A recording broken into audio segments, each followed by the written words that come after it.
대표님 안녕하세요. 네, 반갑습니다. 저희가 한 2년 전쯤에 촬영을 진행했었던 것 같은데 와, 굉장한 시간이 많이 흘렀죠. 그때도 반응이 되게 좋았었는데 그 대표님이 계속 강조하시는 것 때문에 같이 또 동업도 하고 있지만 왜 장사하는 사람이 건물을 사야 된다고 계속 강조를 하시는 건지 오늘 또 그 방법에 대해서 5단계로 좀 알려주실 수 있다고 해가지고 한번 더 모시게 됐습니다. 대표님 지금 건물이 몇 개 있으시죠? 제가 이제 5년 만에 9채 건물주잖아요. 어떤 장사를 하고 계시죠? 저는 현재 라라브레드 베이커리 카페를 운영하고 있어요. 지금 그리고 또 대표님과 함께하는 장사하는 건물주다. 네. 1년 만에 벌써 저희 아시죠? 네, 55면 맞아요. 건물주 만들어주고 있잖아요. 지금 건물을 계약 직전에 계신 분들도 많이 계시고 그러니까요. 정말 이렇게까지 될 줄은 꿈에도 몰랐는데 또 이번에 레버리지 서클이라고 진짜 그 책만 읽게 되면 10년 전의 강호동보다 훨씬 더 높은 수준의 건물을 살 수 있는 그런 지식을 가지고 있는 사람으로 거듭날 수 있다고. 맞아요.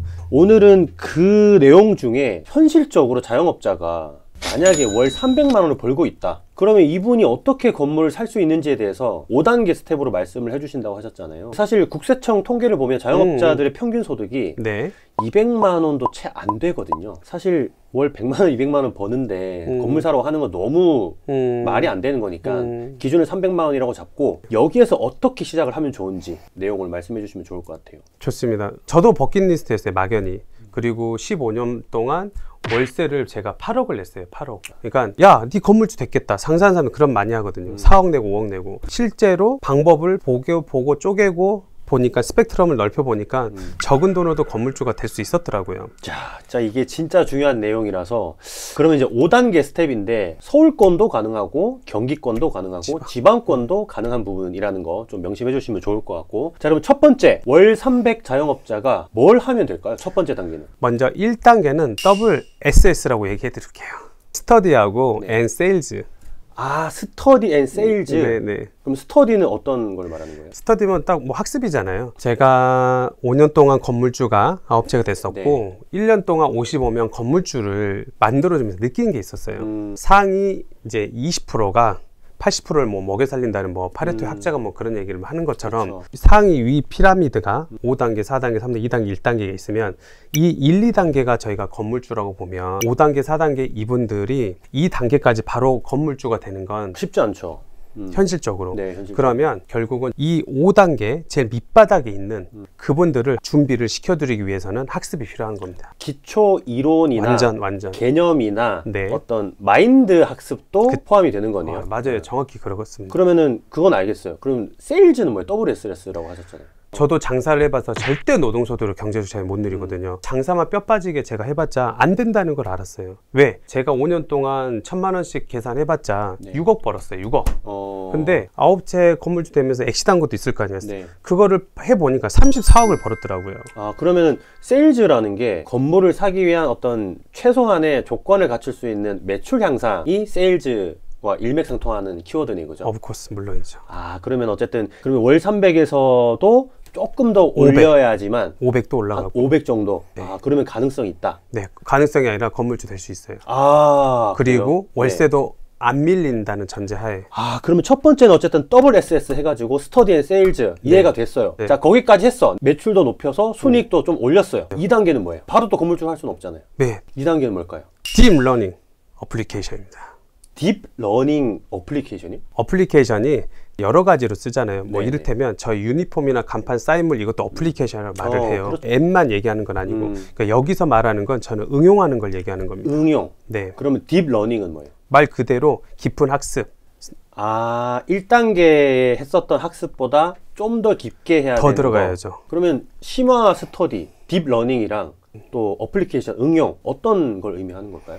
같이 병행해서 얘기해 드릴게요. 저는 깊은 학습은 어떻게 했냐면 네. 이를테면 책에서 공부를 했어요. 일단 기초적으로는 책에서 공부를 했고, 근데 저는 너무 기초적인 공부를 하면서 제가 심화 이 학습에게 너무 좋았던 게 네. 직접 제가 실제로 네이버에서 뭐 물건에 대해서 공부도 좀 해보고 그러면서 이를테면 나는 돈이 적은데 공동 투자도 알아보고 그리고 누군가가 일방적으로 학습을 통해서 이게 인터랙티브 소통이 아니라 일방적인 지식만 전달할 네. 수 있잖아요. 네, 그렇죠. 그러니까 오류값도 있고 틀릴 수도 있고 이해가 안 되는 게 있잖아요. 그래서 제가 직접 해보는 거예요. 이를테면 수영을 제가 이론으로 배웠어요. 근데 실제로 내가 해봐야 될 거 아니에요. 그렇죠. 이 물이 들어가면 온도가 따뜻한지 찬지 아니면 얼마나 깊은지 얕은지 알 수 있어야 될 거 아니에요. 직접 해봐야 돼요. 그러니까 시마스터디라는 게 어쨌든 결론적으로 보면은 이론보다는 실전인데 뭐 지금 바로 건물을 살 수는 없으니까 그쵸. 사례를 조금 더 보는 거고. 맞아요. 응용은 그럼 어떤 의미일까요? 이를테면 응용이라는 거는 공투라는 거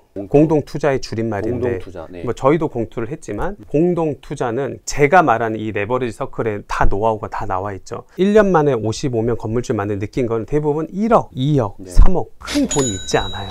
근데 이분들도 자포자기하고 생애 건물주 절대 못 돼요. 왜 내가 2천, 3천에 살 수 있는 거 5천, 6천 될 수 있거든요. 못 사. 3년, 4년, 5년 뒤에. 그러니까 미리 선점할 수 있으면 하라는 거예요. 응용 방법은 여러 가지가 있잖아요. 네. 이렇게 둘이 사람에서 십실반 모아서 하는 방법이 있고 금융, 대출을 이용해서 활용하는 방법이 있고 그래서 이런 것들을 응용하는 방법들을 계속 배우는 단계입니다. 이 단계는. 또 한 가지로는 사실 뭐 주택을 매입해가지고 상업용으로 또 네, 만드는 네. 방법도 있고 야. 그거 말고 또 대출도 응용할 수 있는 방법들이 있고 노른자에 있는 건물 땅을 매입하는 게 아니고 흰자 그렇죠. 있는 걸 사가지고 맞아요. 노른자로 만드는 그것도 응용이고. 맞아요. 그게 다 응용인 거죠. 그러면 이 시마스터디랑 응용도 다 책에 나와 있나요? 네, 다 나와 있어요. 그러면 책을 보고 좀 참고를 하면 좋을 것 같고. 그러면 두 번째 단계까지 왔어요. 내가 실제로 심화 학습도 했어. 좀 알아봤어. 실제로 건물 산 사례, 뭐 등기도 떼보고, 야, 여기는 대출을 몇 프로 받았네. 야, 여기는 막 흰자에다가 사가지고 뭐 장사가 잘 돼가지고 건물 가치가 올랐네. 세 번째 이제 사면 되나요? 3단계는 hands and 푸신 것 같아요. 손이랑 발로 건물을 짓나요, 내가? 손은 손품입니다. 손품. 발은 발품입니다. 저는 옛날에 발로만 다 했던 시대가 됐다면 지금은 손품까지 들어와 있기 때문에 이를테면 프롬탱크가 이제 우리 같은 경우는 건물에 있어서 뭐 장사하고 하시는 분도 제일 많이 하는 게 오픈업. 그렇죠. 매출도 알 수 네. 있고 월세도 알 수 있고. 네네네. 그 다음에 뭐 마이프차라든지 브랜드에 관련된 거 또 상권 입지 분석도 할 수 있고 그 다음에 네모는 뭔지 아시죠? 참가, 네, 뭐 중개 매매하고. 그죠, 뭐 보증금이라든지 맞아. 월세 시세라든지 이런 것들. 그 다음에 이제 뭐 부동산에 관련된 밸류맵, 디스코, 뭐 부동산 플래닝, 이음, 토지 이용 막 거래 사이트도 있거든요. 그거를 활용하는 게 이제 손품인 그쵸, 거네요. 그쵸. 그 다음에 네이버 부동산이라든지. 그것도 다 손품에 포함되고. 그죠. 이거를 아주 작살나게 하다 보면 많은 것들을 거시적으로 알게 돼요. 그러니까 손품이라는 게 사실 지금 내가 장사하고 있는 이 건물이 가격이 얼마고 언제 얼마에 팔렸고 대출이 몇 %를 받았고 그쵸. 어느 은행에서 대출을 받았는지까지 다 다 할 수 있는 게 손품. 그러면 그런 손품을 팔았어. 네. 그럼 발품은 뭐예요? 손품이 거시적으로 하면 발품은 미시적이라고 생각하시면 될 것 같아요. 미시적. 쉽게 말하면 손품을 통해서 이를테면 성수, 강남, 수도권, 지방이 됐던 전체적인 건 이제 사이트를 다 네. 거시적인 거 이제 다 이거를 알았으면 네. 이제 내가 상권을 결정을 하는 거예요. 내가 뭐 김천 구미에서 장사를 할 거다. 지방에서 뭐 부산, 대전 다 장사를 할 거다. 이런 것처럼 점점 압축을 하는 거죠. 그러니까 손품을 팔아가지고 확인을 하고 나서 내가 어느 정도를 선정해놓고 직접 발로 가보고 네. 은행에다가 한번 탁감 또 그렇죠, 넣어보고 이게 이제 그렇죠. 발품이다. 실제 발로 맞아요. 움직여서 해야 되는 거니까. 맞아요. 그러면 훨씬 더 시간을 많이 줄일 수 있겠네요. 엄청해요. 근데 손품에 너무 연연하시면 안 돼요. 이제 이게 게으른 천재가 될 수 있어요. 네. 마치 방구석에서 다 모든 게 아느냐. 실제로 여기 길동 같은 경우 제 사례를 이야기해드리면 네. 손품을 팔았을 때는 중개사가 추천을 해줬어요. 중개사는 어쨌든 자기 그 이익에 앞서서 이야기를 하기 그렇죠. 때문에 저를 위해 사진 않아요. 그렇게 포장할 뿐이지. 물론 좋은 중개사님도 많습니다. 근데 이분이 추천을 했는데 역 바로 앞인 거예요. 근데 너무 시세가 좋아요. 평당 다른 데보다 막 1,000만 원이 싼 거예요. 살려고 이제 딱 가서 봤는데 막상 갔더니 거기가 이 동네에서 주동선이 아닌 거예요. 유효수요 주동선. 사람들이 지나다니고 거기가 막힌 길이었어요. 안녕히 가세요 하고 그래서 여기 길동 라라브레드를 제가 임장 다니면서 부동산 중개사 거치지 않으면서 제가 샀었던 물건이에요. 그러면 어쨌든 물건 추천을 받는 것보다는 내가 손품 발품을 팔아가지고 내가 딱 찍어가지고 그렇죠. 이게 매물이 안 나와 있더라도 매물화를 하는 작업을 하는 것까지 포함이 되는 거예요. 재밌죠. 나는 건물이 너무 재밌어요. 그러면 프롭테크랑 발품을 팔아가지고 이런 것까지도 가능하겠네요. 내가 지금 장사하고 있는 이 건물이 나도 살 수 있었던 건물인데 내가 지금 계속 월세를 5년째 내고 있었다. 내가 5년 전에 들어올 때 나도 이 정도 대출을 받아서 살 수 있었는데 깨우치신 분들이 굉장히 많잖아요. 엄청 많아요. 엄청. 대표님도 물 억지로 먹일 수 있는데 이렇게 끄집어서 억지로 먹일 수는 없잖아요. 그쵸. 55명 건물주가 되신 분들도 내가 억지로 끄집어는 줬지만 물을 스스로 먹었던 건 결국 깨우침이었어요. 그게 어쨌든 발품까지 가야지만 실행까지도 이어지는 거니까. 네, 그러면서 본인이 깨닫게 돼요. 자, 그러면 3단계까지 했어요. 이제는 사면 되는 거 아닌가요? 다 했잖아요. 손품도 팔고 발품도 했어. 그럼 4단계는 뭔가요? 3단계까지는 깨달음이 얻어서 이제 무경험자들 말을 안 듣게 돼요. 유경험자 말을 듣게 되죠. 그러면서 결국 이제 건물주 되겠다 작심을 해요. 이제 그러면 뚝심으로 밀어붙이게 되죠. 근데 이 4단계가 빠지면 이제는 사기를 당할 수 있습니다. 워낙 또 시대가 많이 변하기도 했고 주변에 사기꾼들이 많으니까. 사기꾼도 많고 두 번째는 본인이 몰랐기 때문에 낭패를 볼 수가 있어요. 그러면 도대체 4단계는 뭘까요? 4단계는 AA입니다. Analytical Ability라고 합니다. Analytical Ability. 그러면 어떤 뭐 분석, 맞아요. 어떤 능력치. 애널리스트 하잖아요, 우리가. 분석하는 능력치 같은 거. 네, 이를테면 더 쉽게 얘기하면 그런 말 들어보셨을 거예요. 부동산은 수지 분석을 잘해야 된다. 수지 분석. 그러니까 손품, 발품 다 팔면은 어쨌든 그 숫자도 다 알 수 있잖아요. 근데 이제 수지 분석을 하지 않게 되면 내가 실제로 살 건물에 들어가는 비용이나 뭐 예를 들면 신축을 한다거나 대수선을 하게 됐을 때 비용을 아예 모르고 하는 거, 알고 하는 거, 이거를 말씀하신 거죠? 맞아요. 수지 분석표. 네. 수지 분석표는 그러면 뭐 어떻게 하는 거예요?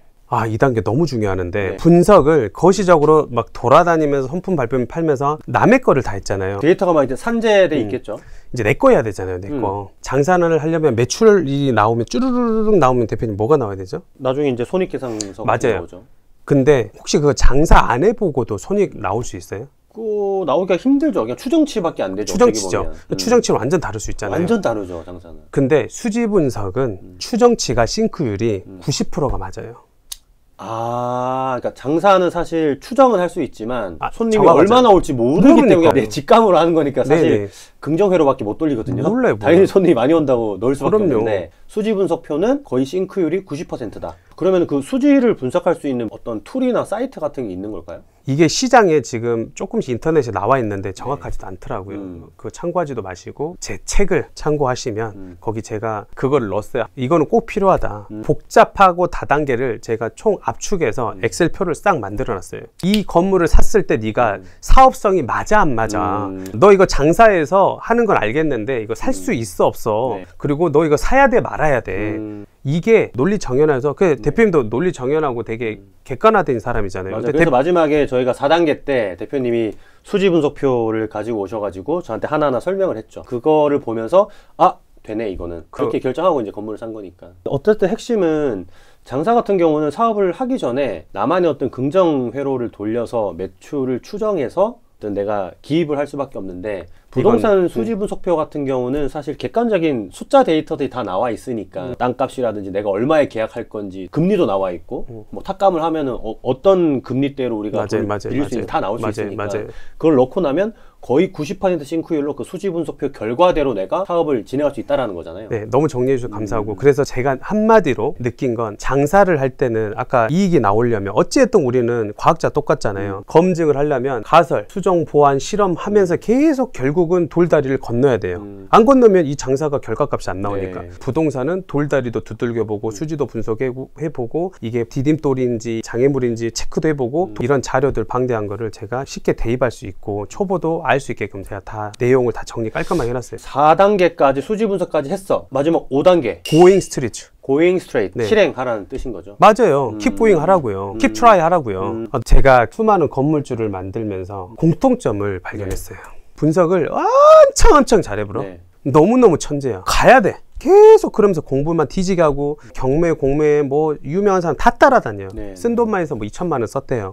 근데 아직도 공부를 하고 있어요. 4단계에서 멈춰 있는 거예요. 5단계 실질적인 실행을 하지 못한다. 그래서 제가 결국은 장사는 건물주다를 만들어서 유유상종 끼리끼리 장사하는 사람끼리 건물주도 만들자. 그게 사실 장사는 건물주다 유튜브 채널도 사실 있지만 여기 보면은 혼자서는 실행 못 하시는 거를 저희 이제 PM팀 프로젝트 매니지먼트를 하는 팀에서 신축도 같이 설계도 보고 진짜로 뭐 대수선도 다 같이 하고 이제 뭐 공동 투자자도 같이 모아서 같이 투자를 하고 같이 도와주기 때문에 실행하시는 분들이 굉장히 많잖아요. 저도 굉장히 공감되네요. 5단계는. 그러니까 굉장히 의미 있는 내용인데 정리를 그럼 좀 하자면 월 300 자영업자가 실제로 건물주가 될 수 있는 5단계가 첫 번째는 스터디, 기본 스터디. 마인드 스터디, 좋아요. 그리고 매출 향상할 수 있는 세일즈. 매출을 어쨌든 월 수익을 500만 원까지 올려야 되는 거고. 그러니까 계속 벌어야 되니까.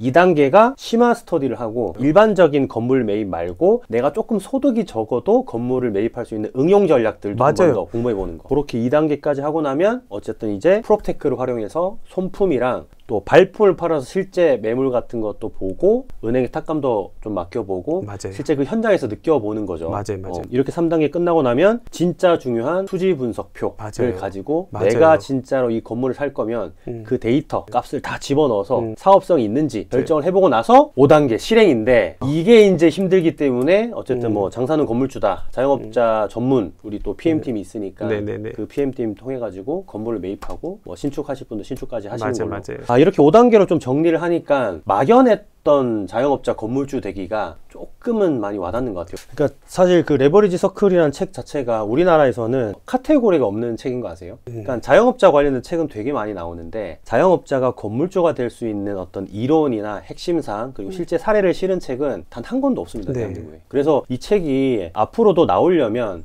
실제 사례를 기반으로 건물을 여러 개 사신 분들 그리고 실제 그 건물에서 장사를 하신 분들이 있어야 되기 때문에 그래도 한 5년에서 10년 정도는 걸리지 않을까.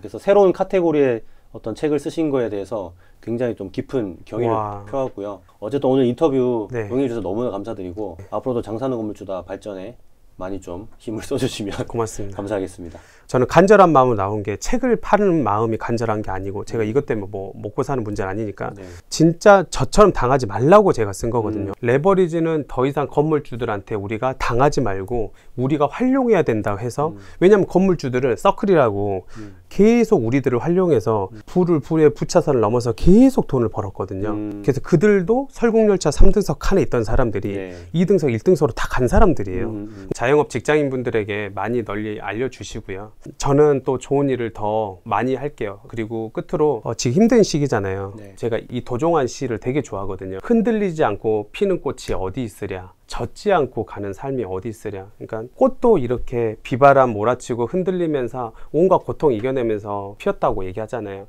여러분도 아직 꽃이 다 피지 않았습니다. 아직 이 힘든 시기 잘 이겨내시면 더 멋진 인생, 더 재밌는 행복한 인생 만들 수 있거든요. 같이 더 성장 한 해 또 달려보시죠. 감사합니다.